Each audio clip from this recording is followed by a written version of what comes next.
our biggest leaders here, can get caught up in the who's saying what, she nonsense. And I say this because I want you to tell them why that's the worst thing that they can do for them and their growth, because I know you're going to have exactly what they need to hear. So here's the greatest analogy that I just came up with for this.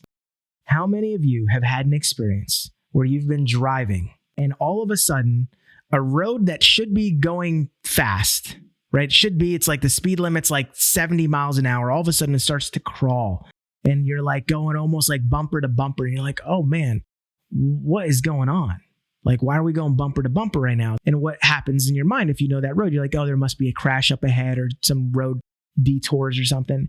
And have you ever had the experience where you're going by there and then by the time you get up there, now you've been crawling, going so slow for such a long time, and you're like finally starting to pick up, and then you go to see what's going on, and what it is there's a car accident that's shoved way on the side of the road, like far out of anyone's way. There's cop cars that are pulled over on the shoulder, but they're completely out of the way. And nobody has to be going slower than the speed limit, but everybody is, because they're doing what? They're all rubbernecking. They're all just going, what's going on over here? And it's like, yo, this is out of the way. This isn't anywhere near us.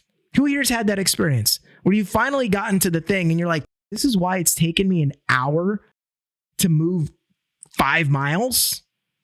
Because this BS is going on the side of the road out of the way, but people see cop cars and they're looking at, ooh, it crashed over here. It looks like it hit the guardrail.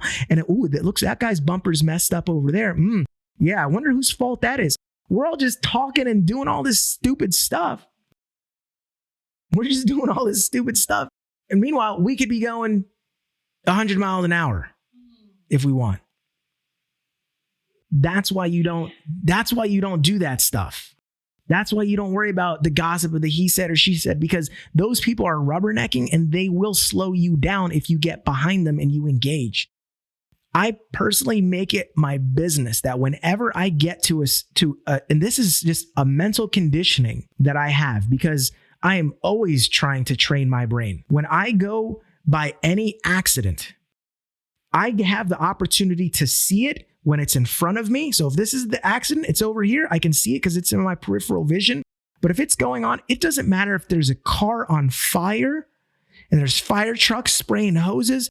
I do not turn my head to rubberneck, because that is a habit that could possibly train my brain by releasing a little bit of dopamine when I go, ooh, wow, that's fascinating.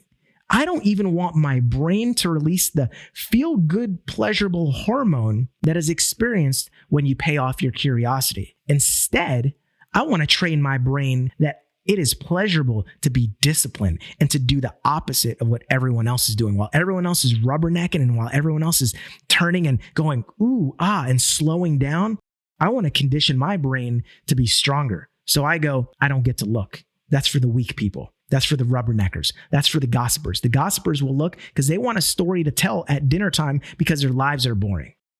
I'm going here. Love it. Genius.